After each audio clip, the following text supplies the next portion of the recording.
3 years into our marriage, Jason had never once touched me. I slipped into lace lingerie, faked some hickeys, and snapped a photo of myself sleeping from his angle. Bro, she smells amazing. Hurry up and divorce her, let me have her. Will you? I figured once Jason got that anonymous message, he'd be disgusted and furious, and toss me aside like garbage, the stand-in for his sister. No more than trash. I thought this time I'd finally get my divorce. My sister was vacationing in Europe to celebrate her 3rd wedding anniversary. She asked what gift I wanted. I asked for an anonymous international phone card. Clutching it in the empty hotel room, I let out a weary breath, then slipped into the gauzy lace nightgown I'd bought for this plan. Facing the mirror, I painted suggestive hickeys along my collarbone and neck, dotted and bruised. They looked like a man drunk on desire had taken me hard and rough. I even let the strap on one side of the nightgown get yanked loose by that imaginary man. Last, I smeared my fresh lipstick into a messy stain in the mirror, then sat on the bed and rumpled the other half, as if someone had been sleeping there. I shut my eyes. Camera set to a 3rd person, someone else, angle timer. On. 3, 2, 1. In the photo, the woman looked as if she'd just been thoroughly loved and had fallen into unguarded sleep. I stared at it a long time. In my head surfaced Jason's reputation in the business world. A smiling tiger. A capitalist shark who devours you whole.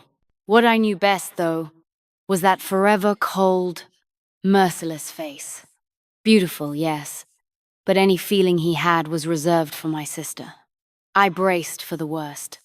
Even if Jason felt nothing for me, no man easily stomachs a woman's betrayal. He might come after me, but in the end he'd be sickened and furious enough to dump me and file for divorce. As long as he divorced me, divorce was all I wanted. I shut my eyes and hit send. On the screen, the casual text, "Bro, she smells amazing. Hurry up and divorce her and hand her over to me, yeah?" Went out with the photo attached. Sent. Not 2 seconds later, a reply. "Jason, who are you?" I changed clothes at a lazy pace, drawing out my response with a touch of spiteful fun. Was he about to blow his top? Dying to swallow this anonymous pest whole? The golden boy, flawless, all his life, finally having his strings pulled by someone else? By someone like me, the one he'd always kept in his fist. 3 years of stifling pain, and tonight a sliver of dark satisfaction. I finished changing. In the meantime, Jason sent 2 more messages. "Don't use such a clumsy deepfake. State your purpose. Tell me everything yourself and I might let you walk away in one piece." I let out a dry laugh. "Mr. Jason, deepfake or not, ask your wife, and you'll know. The hickeys on my girl's neck don't fade that fast." I dared say it because I knew Jason was abroad negotiating a major deal. He couldn't possibly get back for at least half a month. The next second, my own phone rang. I jumped. The ringtone blared. Jason was calling. I pressed my lips together and stared at the screen until it stopped. It lit up again immediately. Jason kept calling. Relentless. I understood. This time, I'd actually gotten to him. My heart hammered. I was walking a tightrope, playing a game that could get me killed. I texted, "Mr. Jason, stop calling." We did it 5 times. "Your wife is out cold." The calls stopped. Silence. Swallowed my phone. Using the anonymous card I sent, "I never meant to break you 2 up. Mr. Jason, your wife and I are truly in love. Please be generous, divorce her soon and let her be with me. Otherwise, once word gets out you're being cuckolded, you won't be able to save face." Jason didn't reply again. Uneasy, I tossed the torn lace nightgown into the trash, checked out, and went back to the villa. The housekeepers were cleaning. Everything was perfectly normal, so calm it was as if nothing had happened. I washed up and went to bed. At dawn, when the sky turned pale, I dimly heard the roar of an engine outside and the shriek of air brakes. By the time I realized what it was and blinked awake, someone was knocking on my bedroom door. "Isabel, open the door!" The voice was low and cold. forced steady, with a thread of impatience and strain beneath. I sobered in an instant, like a bucket of ice water dumped over my head. Jason. Panic scattered my thoughts. How could he be back?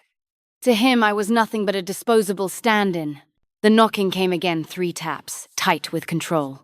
He spoke a little faster. Isabel, I want to see you. I sat up. I couldn't panic. I couldn't slip.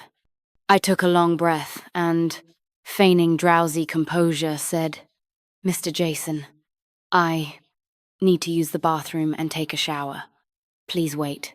I bolted into the bathroom, turned on the shower, then stared at the hickeys on my neck. I'd made them with the rim of a bottle. To sell it, I'd gone hard. Forget getting rid of them, concealer probably wouldn't even cover them, but I had to try. A cheetah's first instinct is to lie and hide. Jason's no fool. The act had to be airtight. I wet my hair to look freshly showered, pulled on a black high-neck dress that covered even my arms. For the half-visible hickey at the collar, I carefully stuck on a bandage. In the mirror, I practiced a look guilty, but trying to stay calm. Disgusting enough. Right? Jason would recoil without a second thought, spit out the word, divorce, and throw me out. I opened the door. Jason sat on the sofa, brow knotted, eyes closed, as if resting. His face was a shade pale, dark stubble on his jaw. No watch. The matching cufflinks for his suit were also missing. One hand clutched his phone. The other hung over the armrest. The knuckles split in 4 deep gashes as if he'd slammed them into something more than once. He didn't seem to care. He hadn't even bothered with bandages. Mr. Jason, why did you come back? He opened his eyes, pupils gone ink dark. He pushed up from the sofa. The man who'd been in a rush moved toward me with deliberate slowness. I instinctively stepped back, but Jason caught my arm and pulled me in. His gaze dropped to my neck. His pupils tightened, bit by bit. I forced a smile. Did something happen? He didn't answer. 2 fingers, cold, came together and hovered over the bandage, as if the next second he'd tear it off along with every lie I'd told, and then, enraged and humiliated, rip up our sham of a marriage. I started to shake and shut my eyes, waiting to be exposed, but his index and middle fingers only rested lightly on the bandage. Jason asked evenly, How'd you get this? I dodged on purpose. I got scraped by a book page yesterday. A book page. Jason blinked very slowly. What were you doing last night? His fingertips slipped under my collar. One tug, and he'd see the hickeys hidden beneath the fabric. I swallowed hard. I went out for a hair treatment last night. Jason's breathing grew heavy. He stared at me, expressionless. For a second, I had the illusion he might eat me alive. His fingers clenched around my collar, and I stumbled with the force, nearly falling into his arms. I quickly stretched out an arm to block his chest. His palm clamped around my waist like an iron band, tightening bit by bit, as if venting his restrained fury this way. I couldn't match his strength. My arms pushing against him grew weak. Jason leaned in closer and closer. Jason, please, don't. My voice shook. I didn't know what he meant to do. Only that my instincts screamed danger. My mind went blank, my voice trembling as I begged. After 3 or 4 seconds, he slowly drew back his fingers, curling them into a fist. His face turned ashen, lips pressed tight. Only then did I realize what I'd just said. I'm scared. Don't touch me. Please. I'll assign you 2 bodyguards. From now on, they'll follow you whenever you go out, to keep you safe. Jason announced flatly. Then he turned and walked away without hesitation. Only when the familiar roar of his car engine came from outside did I jolt awake he wasn't going to confront me. How could that be? I was kept under strict watch, with hardly any chance to reach for that phone. Yet somehow Jason, who'd been abroad, cut his trip short this time, back in just 5 days. After he returned, the surveillance eased. I finally had another chance to pick up the phone. Using the anonymous SIM, I texted, Bro, can't take the heat? Even if she cheated, Just divorce her, right? Why lock her up? Jason replied quickly. She didn't cheat. I believe her. Isabel's not the kind of person who'd do that. I stared at the message in shock. What did that mean? It was true I'd never been able to bring myself to actually cheat, which was why I staged all this. But how could Jason know me that well? He'd always been so cold, so distant. I pressed harder, fanning the flames. Mr. Jason, no one knows your wife better than me. She's got 3 moles on her ribcage, beside her navel, and every time I connect them with my fingers, trace them down, she shakes uncontrollably. But you're her husband. Married 3 years. You already knew that, didn't you? I drove the knife in, dripping sarcasm. Because in all 3 years, Jason had never once touched me. Bang! No sooner had I sent it than a thunderous crash came from upstairs from Jason's study. I flinched, quickly hiding the spare phone. The smashing sounded a few more times. Then I heard Jason's voice as he came downstairs, tired and clipped. Have someone clean it up. The computer needs replacing. His footsteps drew closer. I shook all over, convinced I'd be next to be torn apart. I shrank under the covers, pretending to sleep. Ever since his return, my door lock had mysteriously stopped working. Jason turned the handle softly. Seeing the room in darkness, he said nothing. In the silence, his ragged breathing and pounding heartbeat were so loud I wondered if he could hear my frantic pulse too. He came closer, closer. I screwed my eyes shut, but Jason didn't shake me awake. Didn't seize my throat in fury, demanding answers. He stood by my bed. Even with my eyes closed, I felt his gaze a sharp, burning weight drilling into my lower abdomen, as if he were debating whether to check. Don't shake. Keep breathing, steady. Keep acting. I lay still. Then the mattress dipped beside me. Jason slowly lay down at my side. That icy hot stare never left me. I clenched my jaw, no guts, no glory. Time to feed the fire. I shifted as if in a dream, turning into him, nestling my head against his chest. Jason froze. That scorching gaze softened in an instant. "Honey," I murmured in sleep. His body went rigid. I pressed on, wrapping my arms around him, pouring all the syrupy sweetness I could into my voice. "Honey, hold me." I braced for his anger, maybe even a slap to wake me, because I'd never once called him honey. He knew I was calling someone else. Instead, he glared, gripping my arm so hard he shook with rage. But then, hearing my muffled whimper, he forced himself to ease up. Jason cradled the back of my head, pulling me tighter. He kissed my hair. His palm stroked down my back, again and again, clumsy, gentle, lulling me like a child. In a low voice, he said, Honey's holding you." I went stiff. His eerie calm was insanity itself. Jason was a brilliant man. He should have known from the very first text that I'd cheated. To avoid scandal, he should have drafted divorce papers. Forced me out with nothing, yet time after time he denied it radically, madly, stubbornly insisting I hadn't slept with anyone else.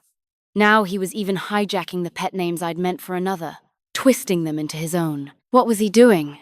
Jason thought my silence meant I'd drifted deeper into sleep. Without a sound, he lifted the covers, pressed his fingers to my ribcage, then traced down along where those moles should be. Just one light touch, cool fingertips, and before I even registered it, I jerked, shuddering violently. That text had been pure fiction. Even I hadn't known that being touched there would send a shock of electricity racing through me. Trembling, I could barely keep up the act. I turned to pull away, but Jason stopped, wrapping me in both arms, forcing me face to face against him. Tight, unyielding, like a lock, clicking shut, until I could feel the pounding of his heart against my chest. Wild, frenzied, strong, he whispered. "You're mine, and I'm yours." He really had lost it. All logic, all cold calculation gone. Nothing left but a beast. Savage, direct, uncompromising in his claim. As if dragging me into his lair meant I could belong only to him. Jason had turned me into an object, and himself too. We weren't fragile bodies with tender souls anymore, but two pieces of iron locked together. One click, and he could stubbornly believe I was his and he was mine. He was truly insane. In the dark, I opened my eyes and stared at his sleeping face, pressed between his burning chest and arms, until my eyelids grew heavy and I drifted into dreams. In the dream, 3 years ago, I sobbed and begged Jason to let me go. He looked at me coldly. Only when I cried, "I don't owe you anything. You've no right to cage me," did he finally step back. He stood silent for a full minute before lifting his eyes. "You do owe me.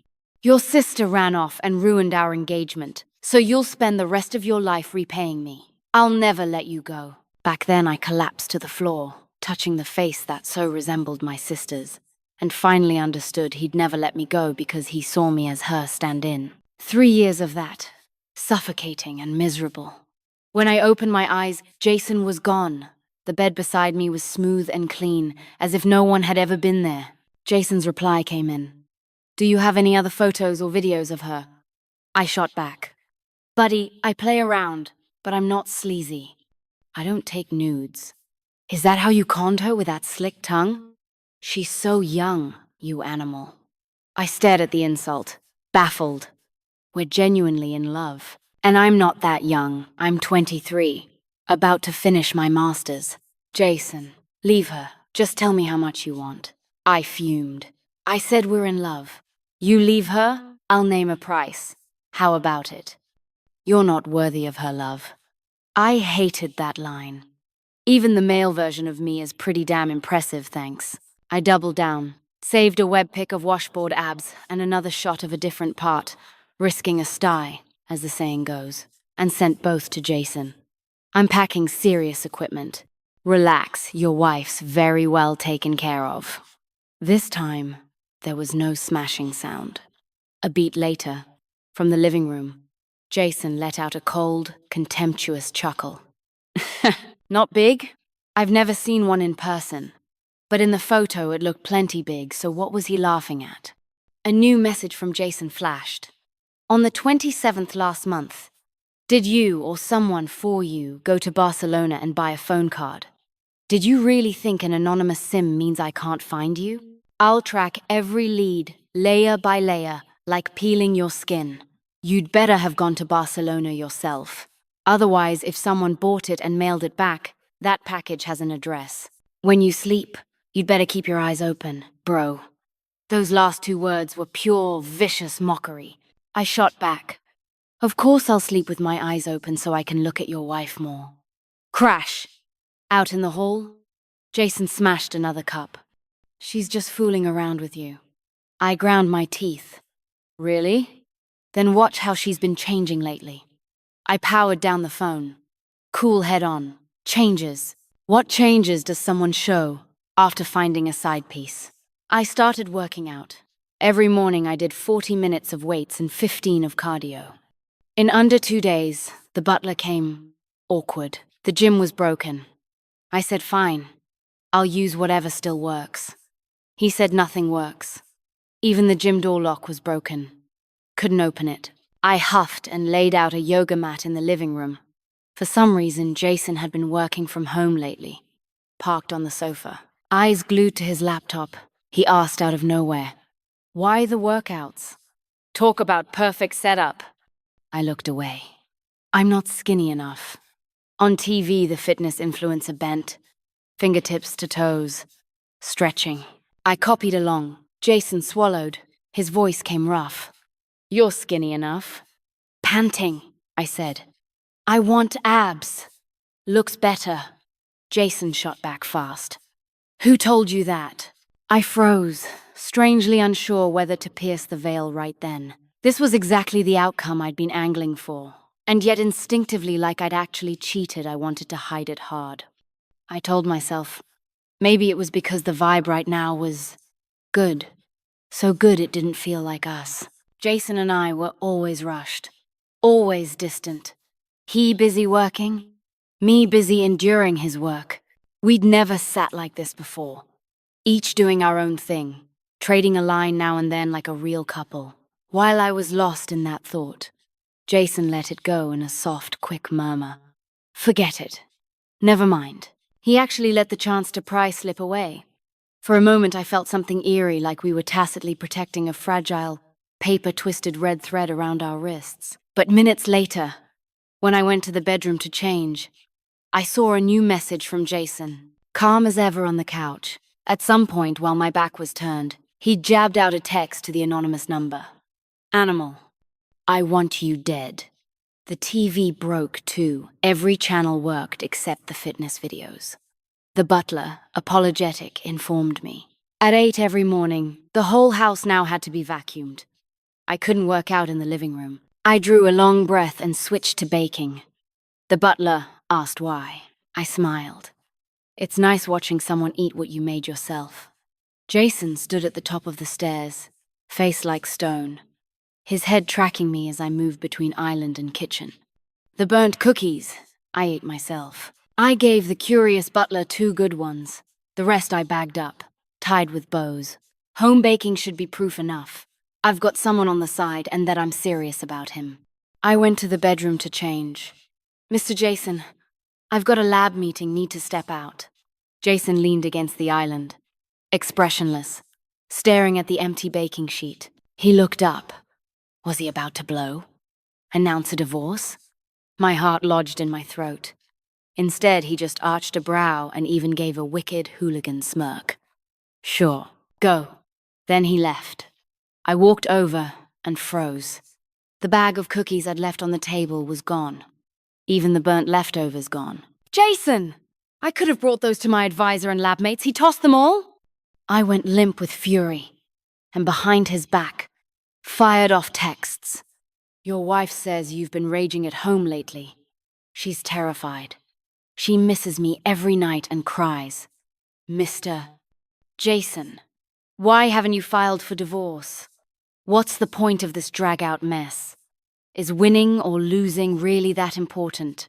She doesn't owe you anything. Yours was a loveless marriage of money and power. You've already got what you wanted. Why not let her go? Jason, she cried.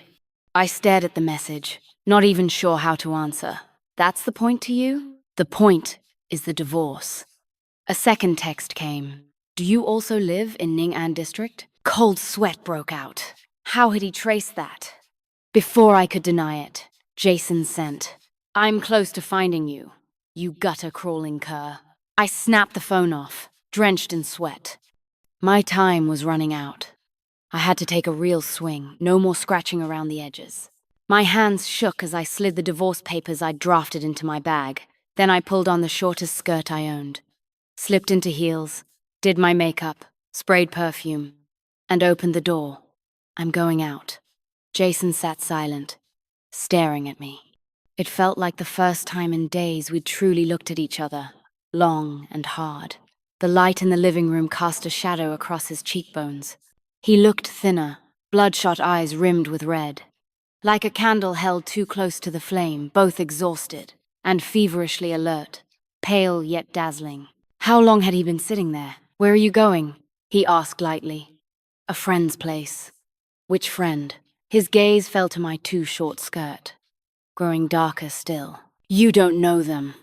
He smiled without sound, the corners of his eyes crinkling, then shook his head. Tell me their name, I'll know them. Mr. Jason, our marriage is just a transaction. You promised when we married we wouldn't interfere in each other's private lives. He rose slowly, 6'2", broad shoulders tapering to a lean waist. A perfect clothes hanger. That's when I noticed he wasn't in a suit tonight, but a fitted black sweater stretched tight across his chest. He lowered his eyes, took off his blue light glasses, and tossed them on the sofa. Keep going, Isabel. Let's count how many more cutting words you've got saved up for me. I trembled, but still forced the words out. And I don't owe you anything. My sister's back. If she knew how you treat me, she'd like you even less. That seemed to land. Jason's brow twitched ever so fast. What? I swallowed. I'm leaving. Not just leaving, I'm divorcing you. I dropped the papers and bolted for the door. At last I'd said it. My days of walking on eggshells were over. A rush of lightness filled me, like finally reaching the front of the line and strapping into the roller coaster I'd been waiting for. Relief gave way to dizzying fear. I sprinted, grabbed the doorknob with both hands, yanked it halfway open. Bang! Jason slammed it shut with his fist. He clamped down on my hands. "You dare?" His face wasn't twisted in rage, but calm, too calm. Only his eyes gave him away, dark and wild, his breathing ragged. I gritted my teeth. "Mr. Jason, I have someone else. Snap out of it!" His jaw clenched so hard, I could see the veins in his temple throb. He was furious, nearly staggering, knees braced against mine to pin me to the door, hands crushing mine on the knob, coiling around me like a snake. That cold, pitiless mouth couldn't form curses, nor sweet pleas. He could only grind out through his teeth. "You dare!" My back, pressed against his chest, burned like fire. The pain ran through bone and blood like an electric current. My vision went white, my breath ragged, reason slipping away. The light was too bright. I couldn't ignore that harshly beautiful face. That body pressing so hard against mine it felt fused. I shook, biting back words meant to sting him.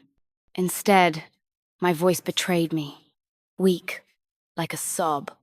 "You don't even love me." Gasping, I whispered, "Jason, please, divorce me. You don't love me. Someone else will." His breath halted a second.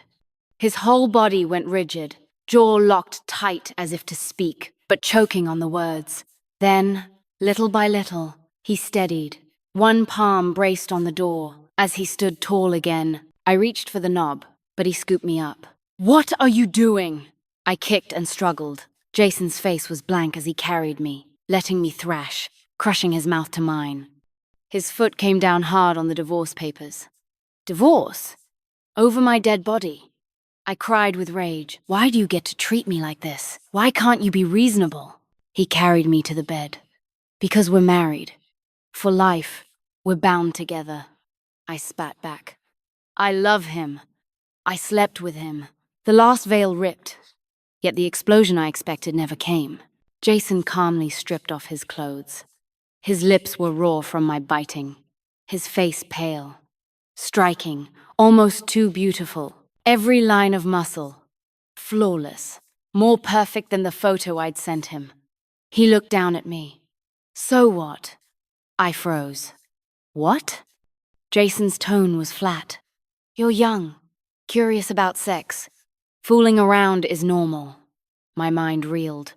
He lowered his gaze, shedding the last layer. My eyes betrayed me, dropping lower, and I understood then why he'd only laughed at those taunting photos. He had every right to scorn them. Jason's hand closed around my wrist. He leaned down, the scent of his body heavy with hormones. No suit, no armor, nothing between us. No endless work, no cold words. For the first time, it hit me. Jason was a man steeped in possession. "You!" My tongue felt thick, useless. Every sense of mine locked onto him. He said coolly, "Isabel, you're just hungry. Running away for junk food? That's childish." He touched my forehead, tilted my head up with gentle arrogance. Another long kiss. I nearly drowned in it, forgetting my plan. His hand circled my throat. Not tight, just enough to make me breathless as he gazed down at me, in a low murmur. "But if you think you can leave me for junk, that won't do. Do wrong, and you'll be punished." I trembled all over, words shaking, as if under a succubus's spell. How? How will you punish me?" His fingers traced the line of those 3 moles again. I quivered, begging. Jason watched silently. Only when my pleas came twice, when tears slid from my eyes, did he sigh, as if forgiving every sin, and kissed me, pressing deeper. Ding dong, ding dong, ding dong. The doorbell. Jason ignored it, moving to go on. Moments later, the bedroom door knocked. "Isabel, It's me! Jason, are you there too? My sister's voice, worried, urgent. Jason's fists twisted the sheets. He drew in a violent breath, his face dark as thunder. He shut his eyes, fighting to steady himself. Was it because he'd just heard his beloved first love at the door? Is that why he was shaken? I laughed, silently, bitter. Somehow, though my heart had died 3 years ago, a sliver of pain still surfaced. Maybe it was because Jason's possessiveness lately had given me foolish illusions. Isabel? My sister knocked harder. When no one answered, she started turning the handle, and my heart lurched. The lock on my bedroom door had been broken for ages. Don't open it! Wait in the living room, I'll be right there, Jason said, throwing the blanket over me. Okay. I got dressed and went to sit beside my sister. A strange guilt gnawed at me. Jason sat sprawled on the side sofa, fingers drumming the armrest, dragging in deep breaths every few seconds, as if to calm himself. Sis, why are you back? She coughed, as if the words were hard to say. Hesitant, she began. Actually, I never went on that 3rd anniversary trip. I was traveling alone, to clear my head. Huh? I froze. Jessica faltered. Miss Jessica, just say what you need to say. Jason cut in, fists clenched. My sister wavered. Isabel, I'm actually divorced. I looked at her and instantly knew why she'd come. Jessica placed the scuffed divorce papers on the table. I was torn about telling you, but seeing this agreement, I think I must. She looked at Jason, asking him to let me go. Mr. Jason, when I ran away, I wronged you. Let me make it right now. Marry me, and please let my sister go. My heart skipped a beat. It should have been good news. Jason, who refused to divorce me, faced with the real bride, would surely drop the substitute. But why did I feel this way? I stared at them. Jason and Jessica locked in silent gaze. I should have been glad, shouldn't I? I lowered my head, hiding every trace of expression. At last, Jason spoke. What? Jessica, please divorce my sister. Jason. No need. I snapped my head up, stunned. His face was blank. 2 sisters marrying me in turn? People would laugh me out of town. Jessica, I've taken foreign nationality. Legally, I still bear my husband's surname. As long as I stay out of sight, no one will connect it. Jessica gently pushed the divorce papers forward. Mr. Jason, please sign. Whatever I owed you, let me repay it. Stop tormenting my sister. Jason, torment? He laughed bitterly, leaning forward. Maybe the pressure had driven him past reason, into reckless madness. His eyes iced over as he glared at Jessica. How have I tormented her? Maybe ask your dear sister who's tormenting who. His jaw locked, cheek muscles bulging, baffled rage twisting his face. Why? Why is everyone so obsessed with making us divorce? Yes, I forced her to marry me. It was my sin. However she treats me, I accept it. But you, who are you to me? He bit his lip hard, as if reminding himself she was my sister, choking down harsher words. Jessica froze. So did I. Then Jason realized what he'd just let slip. His eyes flickered with panic, quickly shuttered. But what did he mean he forced me? 3 years ago, it was Lopez and Smith, 2 families' arranged marriage. My father spotted rising star Jason, didn't mind his humble roots, and wanted to marry my sister to him. But she'd met a blonde, blue-eyed violinist abroad and eloped without a second thought. I was still in school, shoved into marriage at the bare legal age of 20, forced to wed Jason. What did he mean? Forced, Jessica murmured. So Ian was someone you arranged. No wonder it felt like fate. I ran into him everywhere. I thought it was heaven's gift. Jason shot to his feet, face taut. Enough. Don't say another word. Jessica rose too, eyes blazing. So you never liked me at all? You deliberately pick my dream type to lure me in. I don't owe you anything. The Lopez family doesn't owe you anything. Shut up.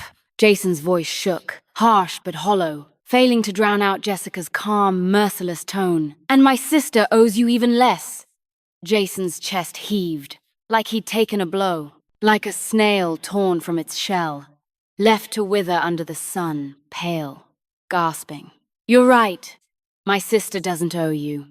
The business contract between our families is fulfilled. She wants to leave. What right have you to keep her? Jessica's accusations cornered him, robbed him of words. Jason trembled, fists clenched. I forbid it. His eyes reddened, glaring at Jessica, too afraid to look at me. I forbid it. He'd just called me childish, yet now he was the one petulant, stubborn like a child. My sister flared, shielding me. She looked ready to ram him with horns.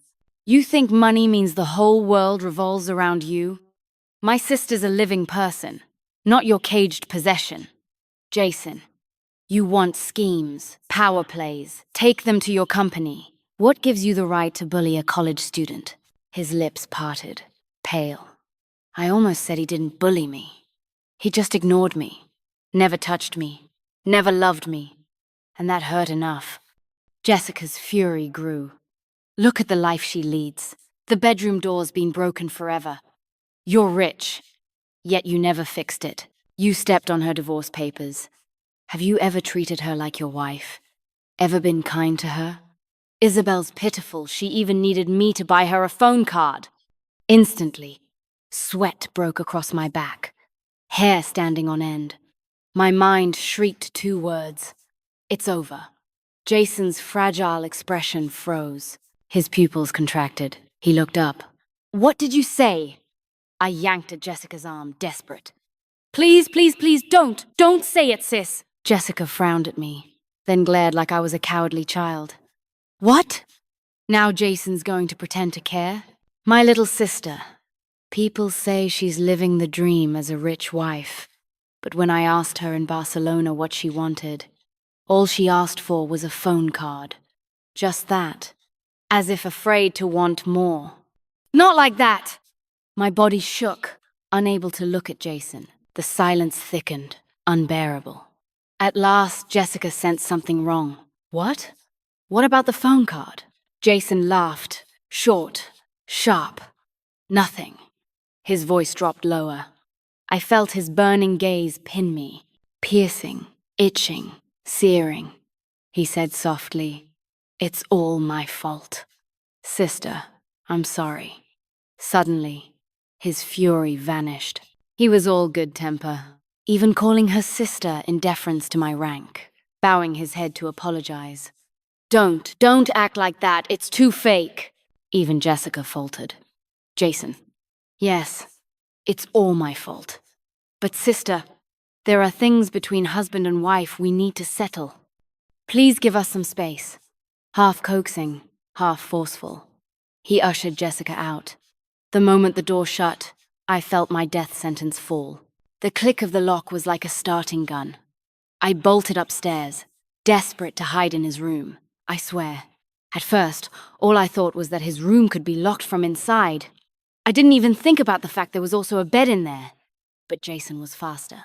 Before I could shut the door, he pushed it open, eyes lowered on me. He closed it, locked it, tugged off the sweater he'd only just put on. Step by step, he pressed me back to the bed. I cried. I was wrong. Jason. Too late. I begged. I won't divorce you.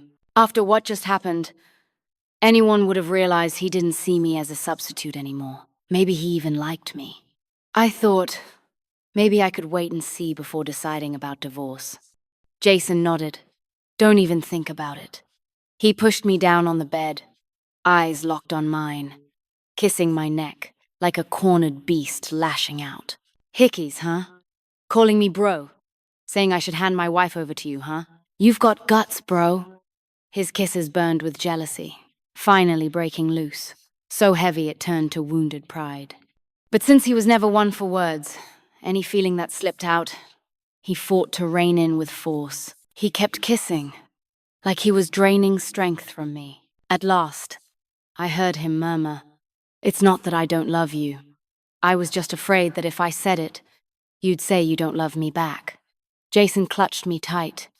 I hesitated a long time, then cautiously slid my arms around him too. In that moment, his spine shivered with excitement. After a while, he whispered, "Isabel, could you say it again? That honey? Hold me?" I snapped. "Get lost."